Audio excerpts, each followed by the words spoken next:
Review of Blissey. My review of Blissey is so I read somebody posting saying that they were going to nerf Eldegoss, make Blissey the new healer, and then everybody just plays Blissey instead.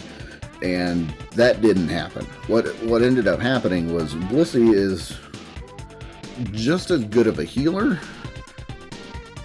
but they're better healers under different circumstances. So I think I said before, like, I had a team that was mostly ranged. If you have a team that's mostly ranged, Eldegoss is better, just because you're going to be able to stay back with the rest of your team and get out of dodge when you really need to without having to invest in that. Blissey is better when you have a little more of a front line, if that makes any sense. The other thing is that Eldegoss still... Eldegoss does AoE healing in sort of area around a character and shields everybody in an area around herself.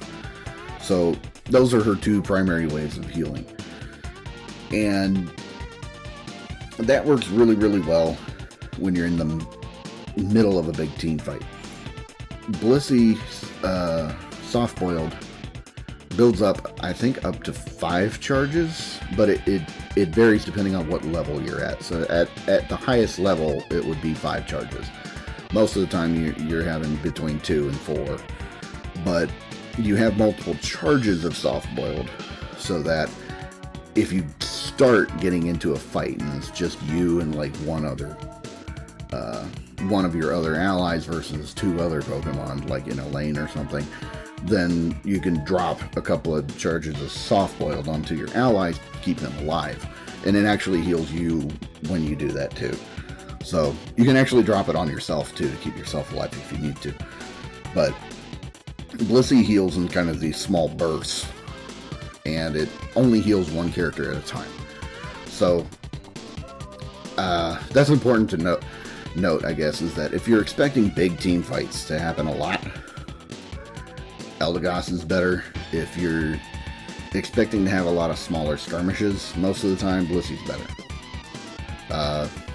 Another way to look at it is early game, Blissey is better because small skirmishes are more common. Big team fights are more common in the later game. So, I mean, it's one of those.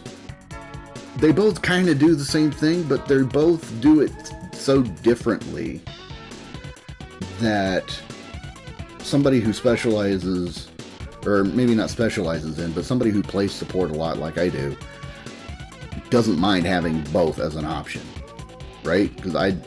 Because when I realized nobody was playing Blissey, I decided, alright, I'll spend my coins and play Blissey.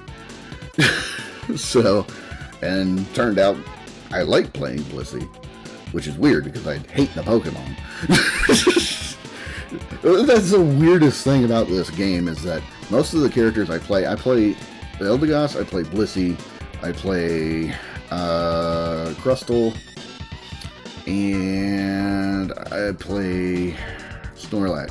Those are primarily the 4 that I'm playing whenever you see me on Unite. The only one I would ever actually pick for a Pokemon team in the past has been Snorlax. The other 3, I would never have picked them for a Pokemon team. There's no way. So, those are 3 of the Pokemon that I probably would never have picked for a team, and those are the ones that I'm concentrating on right now. Just because of the way they operate in this game. Now, interestingly enough, I hit Expert yesterday. And my very first game is Expert. Somebody already chose support and somebody already chose tank, so I was actually freaking out because I was like, wait, I can play an attacker? Oh no, who do I play?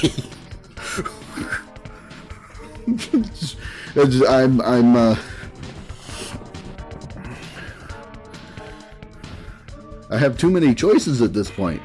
You know, so that was kind of a nice feeling, but it was also kind of a weird feeling because it's like, oh my gosh, I can play something that isn't a support or a tank. I don't know what to do with myself. So